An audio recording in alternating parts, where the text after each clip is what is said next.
Ignore the night nurse. Dr. Philip Montgomery sneered, not bothering to lower his voice as he turned his back on the trauma bay monitors. He had absolutely no idea that the unassuming, disheveled elderly man gasping for air on bed 4 wasn't just another city vagrant. In exactly 22 minutes, the reinforced doors of Chicago Mercy's emergency department would be forced open by a 4-star general, and Philip's entire prestigious medical career would abruptly hinge on the very woman he had just publicly humiliated. Fluorescent lights buzzed with a relentless mechanical hum above Trauma Bay, forecasting a sterile, unforgiving glare over the midnight chaos of Chicago Mercy Hospital. Rain lashed violently against the reinforced glass of the ambulance bay doors, mirroring the frantic energy inside.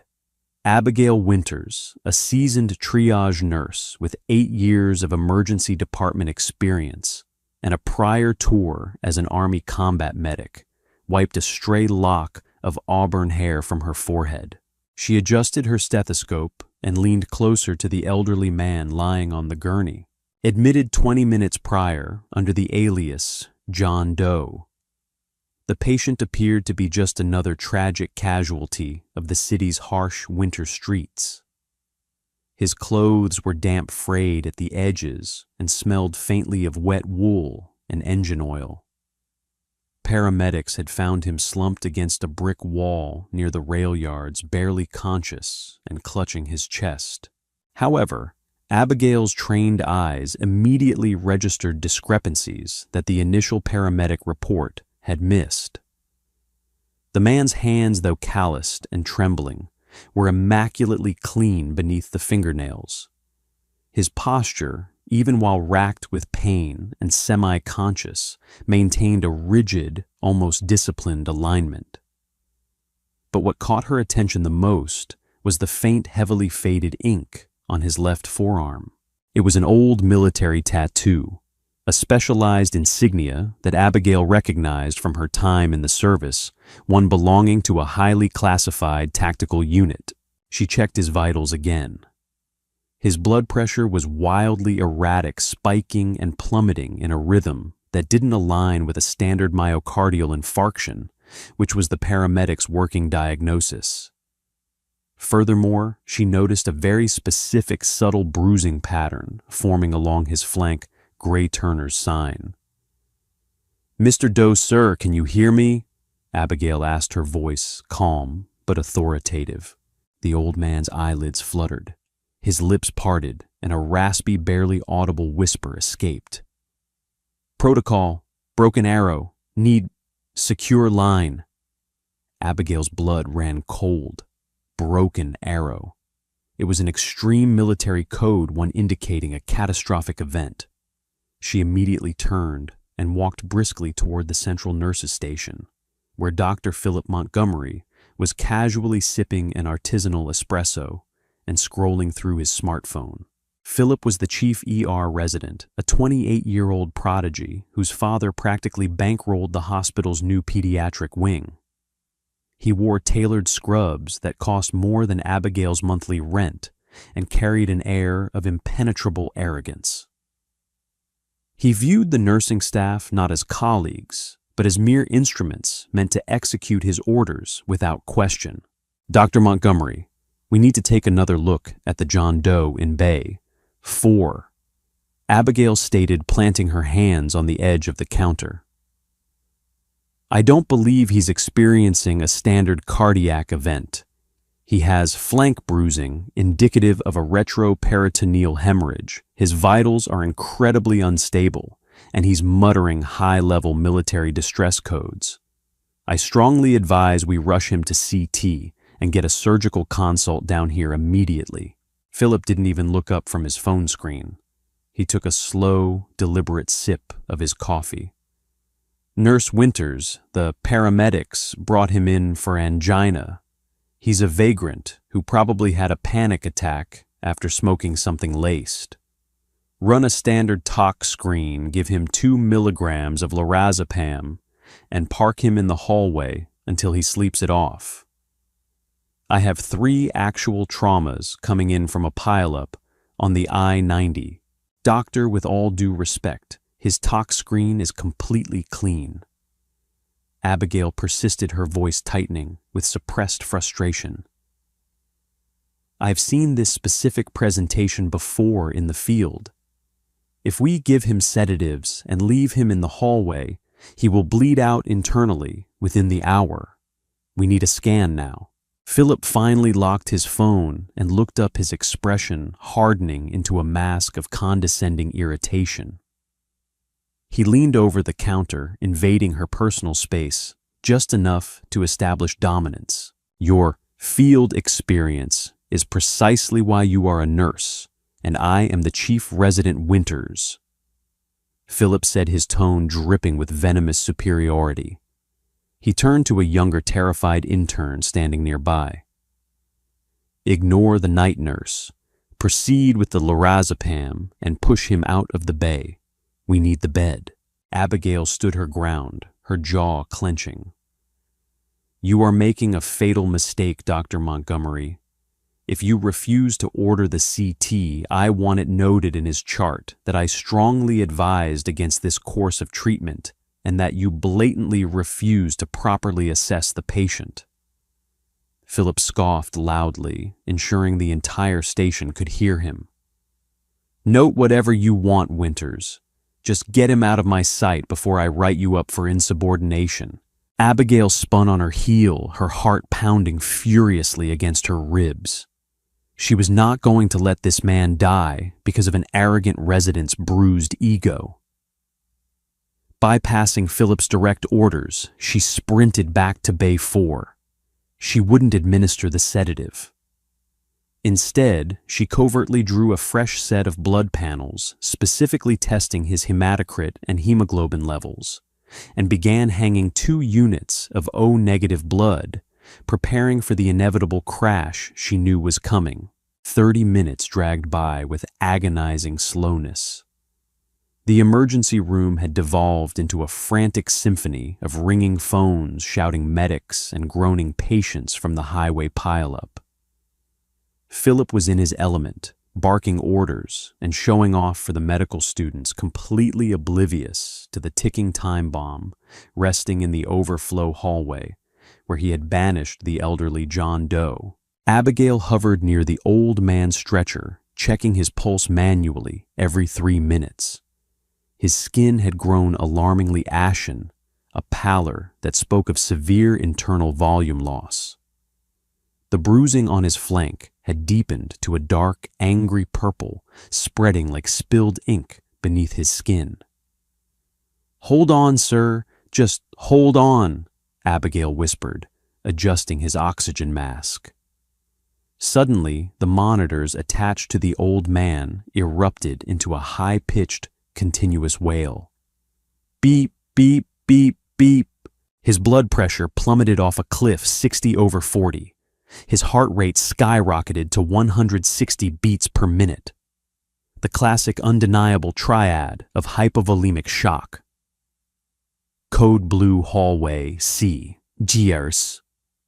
Abigail shouted at the top of her lungs, already climbing onto the stretcher, to initiate chest compressions as the man's eyes rolled back. Philip rounded the corner, his face flushing red with anger before draining of all color as he saw the chaotic scene. "What the hell did you do, Winters? I told you to sedate him." "He's crashing!" Abigail yelled over the deafening alarm, her arms locking as she pumped his chest. "He is bleeding out internally. We need to push the O-negative now and get him into an OR. Philip panicked. His polished textbook knowledge completely failed him in the face of an unpredictable crisis he had explicitly ignored. No, it's a massive pulmonary embolism. Push TPA, get me the blood thinners now," he screamed at the intern, misdiagnosing the situation entirely in his state of shock. "If you give him blood thinners, you will kill him instantly," Abigail roared, breaking protocol and directly defying her superior in front of the entire department. "He has an internal bleed. Do not push that drug. I am the doctor here. Administer the TPA. Philip shrieked, his voice cracking completely, losing control of the room. Before the trembling intern could even uncap the syringe, the heavy double-paned electronic doors of the emergency room didn't just slide open, they were violently shoved apart. The chaotic noise of the ER instantly evaporated, replaced by the heavy synchronized thud of combat boots hitting the linoleum floor. Half a dozen men and women dressed in tactical black gear, bearing no visible badges, but moving with terrifying precision, flooded into the triage area. They immediately fanned out their hands, resting cautiously near their holstered sidearms, forming a perimeter that effectively locked down the entire department. Nobody moved step away from the communications desk. One of the tactical operators barked, his voice echoing like a gunshot in the stunned silence of the room. Philip froze, his hand still outstretched, demanding the syringe. The nurses, the patients, the security guards, everyone stood paralyzed. Through the corridor, formed by the tactical team, a towering figure strode into the harsh emergency room lighting. He was a man in his late 50s, wearing a perfectly pressed United States Army dress uniform. 4 silver stars gleamed blindingly bright on his broad shoulders. The heavy array of medals and ribbons on his chest clinked faintly with every commanding step he took. This was General Arthur Bradley, one of the highest-ranking military officials in the country, and a man whose mere presence commanded absolute, unquestioning submission. General Bradley's steel-gray eyes swept over the paralyzed medical staff, bypassing the terrified hospital administrators who were already scrambling out of their offices.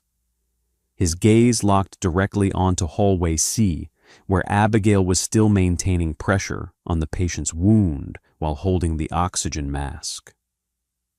"Where is he?" General Bradley demanded, his voice a low, terrifying rumble that vibrated through the floorboards. Philip, sweating profusely and shaking uncontrollably, finally found his voice. "General, sir, this is a restricted medical area. You can't just—" General Bradley didn't even acknowledge Philip's existence. He marched straight past the stammering resident, his heavy boots stopping inches from the stretcher. He looked down at the pale, dying man. The general's hardened expression cracked for a fraction of a second, revealing a profound, agonizing grief before instantly snapping back to stone. "Status report. Now." General Bradley ordered, directing his command not to the chief resident, but directly to Abigail, recognizing the steady, trained composure in her eyes. "Severe hypovolemic shock, sir." Abigail responded instantly, slipping seamlessly back into her military protocol. "Suspected ruptured retroperitoneal hemorrhage. Vitals are critical. I have him on high-flow oxygen and am pushing O-negative blood, but he needs surgical intervention immediately." Philip, desperate to reclaim his authority and save face, stepped forward. His voice shrill. "General, I am Dr. Philip Montgomery, the chief resident. This nurse is out of line. The patient is suffering from an embolism. He is a vagrant who—" General Bradley turned his head slowly. The sheer, overwhelming menace in his eyes made Philip stumble backward. "This vagrant doctor," General Bradley said, his voice dropping to a deadly whisper that carried across the dead silent room, "is Robert Mitchell, former director of clandestine operations, a recipient of the Distinguished Service Cross, and the man who saved my life in Fallujah. He possesses intelligence vital to national security." The general stepped closer to Philip, looming over him. "And if my tactical officers hadn't intercepted his distress beacon, I would be listening to a boy in an expensive shirt explain how he killed an American hero with a misdiagnosed blood thinner." Philip's mouth opened, but no sound came out. The syringe of TPA slipped from the intern's hand, clattering loudly onto the floor. General Bradley turned back to Abigail. "You saw the signs?" "Yes, General," Abigail replied, firmly, never taking her hands off her patient. "I recognized the Ranger insignia. I knew the presentation wasn't standard." "Good," the general nodded curtly. "Because you are now the only medical professional in this building I trust.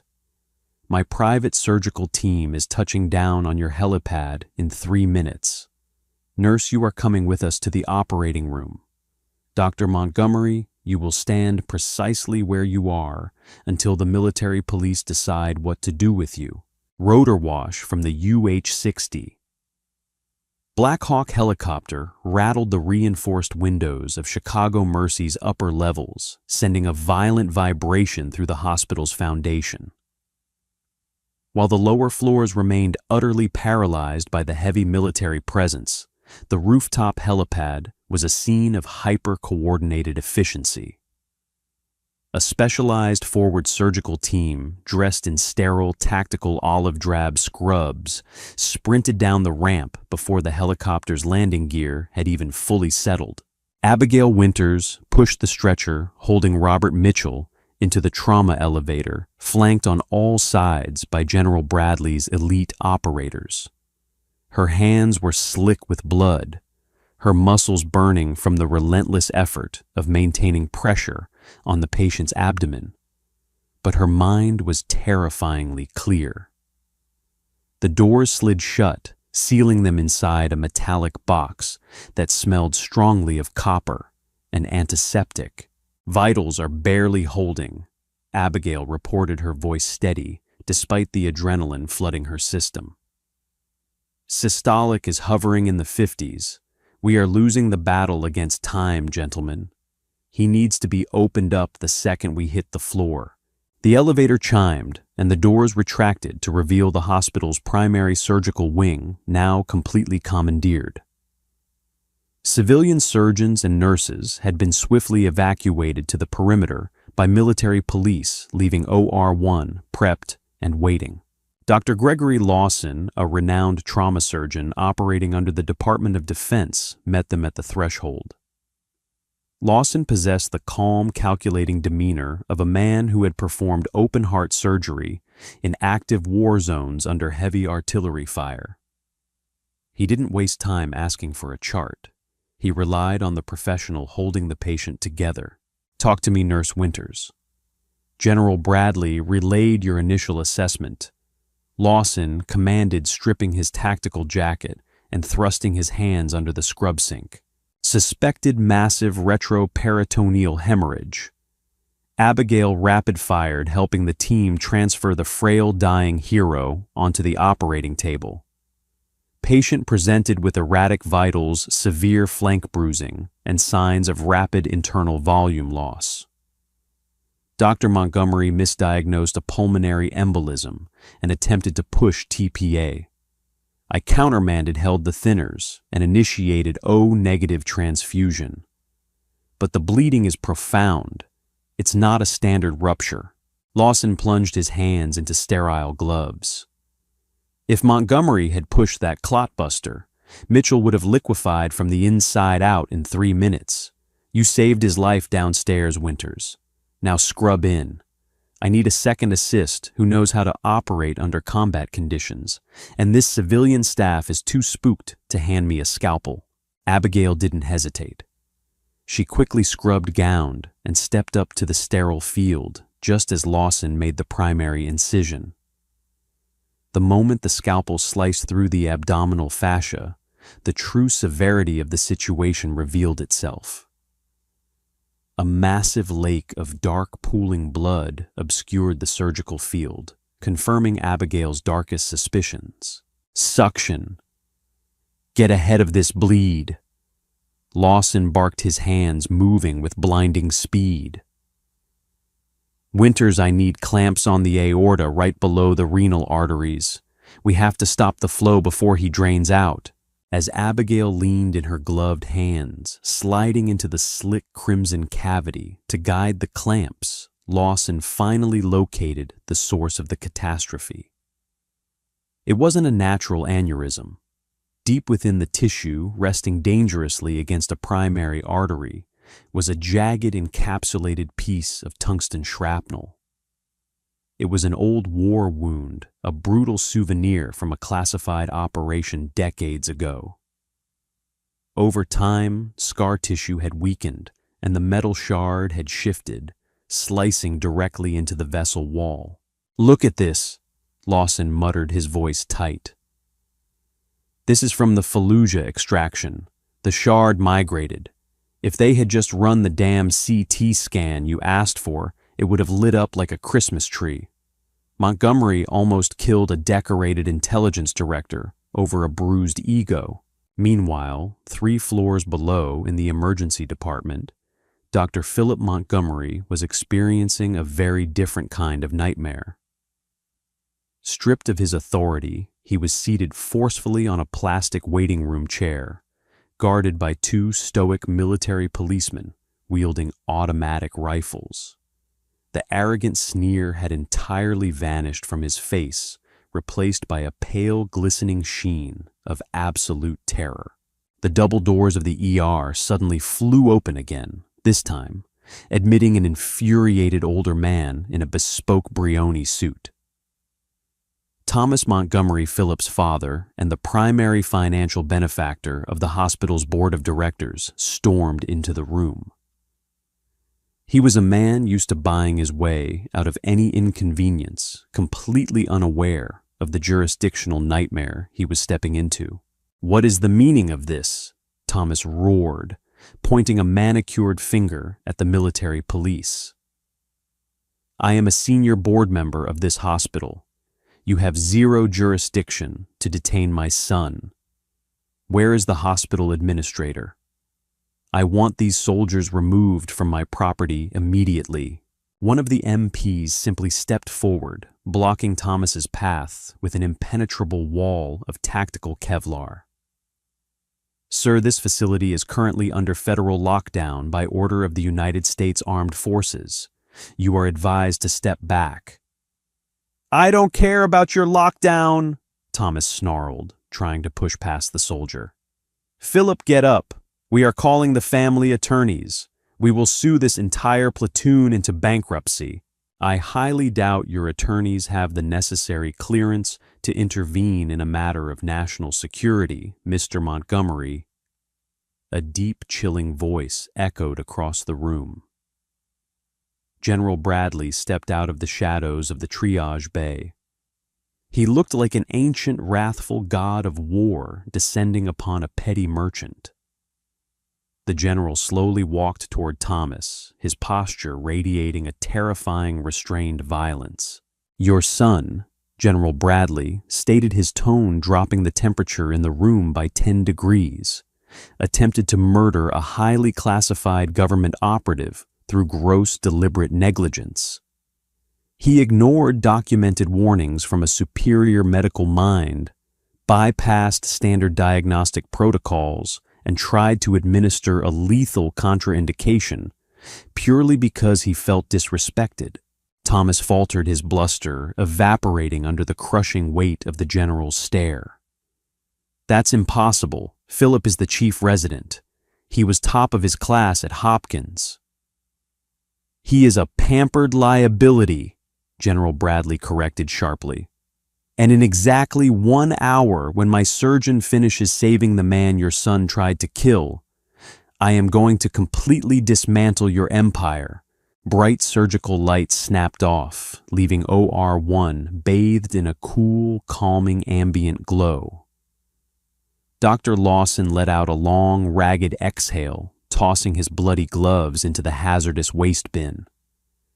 The rhythmic, steady beep of the electrocardiogram filled the room, a beautiful, monotonous sound that signaled victory. "Pressure is normalizing. The graft is holding." "He's stable," Lawson announced, looking across the operating table at Abigail. Her scrubs were ruined, Her hair was plastered to her forehead with sweat, but her posture was unbroken. Phenomenal work, Winters. I've seen seasoned military surgeons crack under less pressure. You held the line. Thank you, Doctor, Abigail replied quietly, allowing herself a brief moment of relief. He's a fighter. He wasn't ready to clock out. General Bradley stood in the surgical observation gallery, watching through the glass. When Lawson gave him a subtle thumbs up, the general's rigid shoulders dropped a fraction of an inch. He immediately turned and marched toward the hospital's executive boardroom, followed closely by his tactical detail. By the time Abigail finished scrubbing out and changing into fresh, sterile hospital scrubs, she was escorted by an MP directly to the top floor.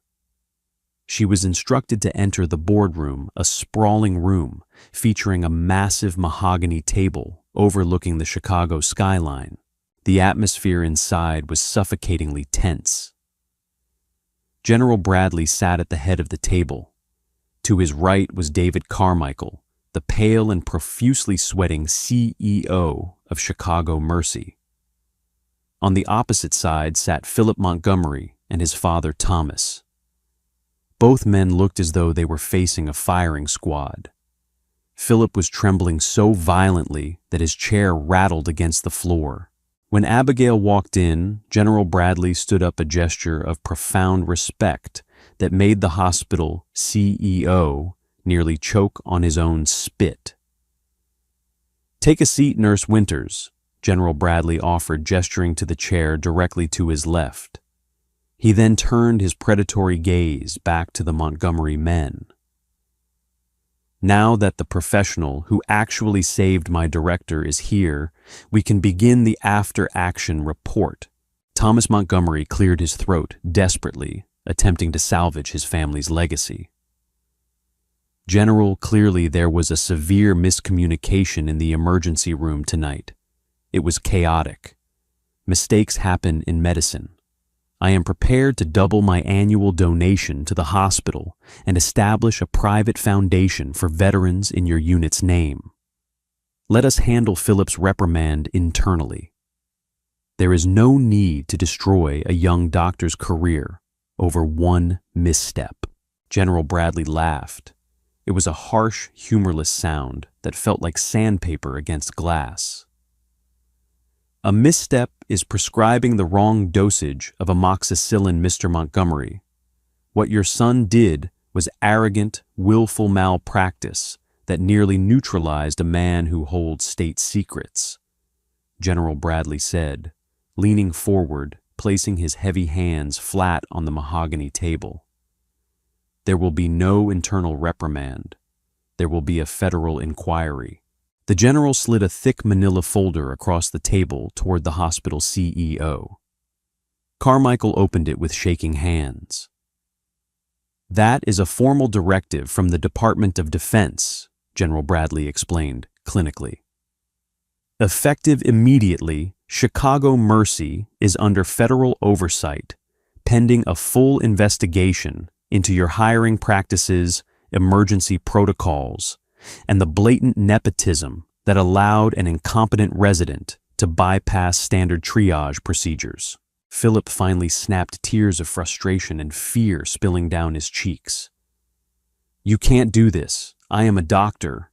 She's just a nurse. She doesn't know anything about complex pharmacology. She knows enough not to administer a blood thinner to a man bleeding to death."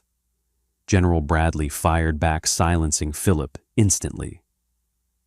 "Dr. Montgomery, the medical board has already been contacted by my legal attachés. Your license is suspended, pending a permanent revocation hearing. You will never practice medicine again in the United States. And if Director Mitchell had died on that table, you would currently be in federal custody facing manslaughter charges." Thomas stood up, his face purple with rage. "You are overstepping, General. I sit on the board of this hospital. You cannot just come in here and dictate. You sat on the board." "Thomas can tell you." CEO. Carmichael interrupted, his voice surprisingly firm. the CEO realized that aligning with the Montgomerys now meant federal prison. As of this moment, your seat is revoked. We will not be accepting your donations anymore. Please leave the building. The silence that followed was absolute. The Montgomery Empire, built on decades of arrogance and deep pockets, had been completely annihilated in less than an hour. Defeated, humiliated, and stripped of everything, Philip and his father were escorted out of the boardroom by armed military police. General Bradley waited until the doors clicked shut before turning to Abigail. The severe lines of his face softened into genuine gratitude. "Director Mitchell is the closest thing I have to a brother Abigail," the general said softly. "You stood your ground against an arrogant superior. You broke protocol to do what was right, and you operated with flawless precision under fire. The military lost a tremendous asset when you returned to civilian life." "I just did my job, sir. Patient advocacy is my duty," Abigail replied, her chin held high. "And you do it better than anyone in this city," General Bradley noted. "I am establishing a new, highly classified trauma training program for special operations medics at Walter Reed Medical Center. We need a civilian liaison to head the clinical instruction, someone who doesn't blink when the brass starts yelling. The position comes with a full federal pension, a staggering salary, and the absolute authority to fire anyone who doesn't listen to you." A slow, triumphant smile spread across Abigail's face. She looked out the window at the morning sun finally piercing through the stormy Chicago sky. "When do I start, General?" The arrogance of one doctor almost cost a national hero his life, but the undeniable courage of a brilliant nurse saved the day and shattered an empire.